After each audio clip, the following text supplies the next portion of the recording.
This is Samsung Galaxy X Active 7, and in today's video I'll show how you can set up the Do Not Disturb mode on this device.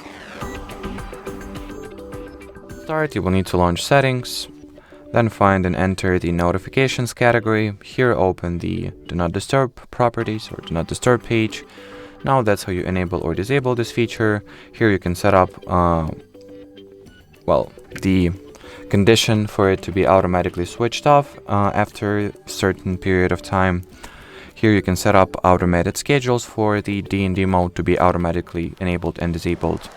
You can set up the DND exceptions and change the hide notifications preferences.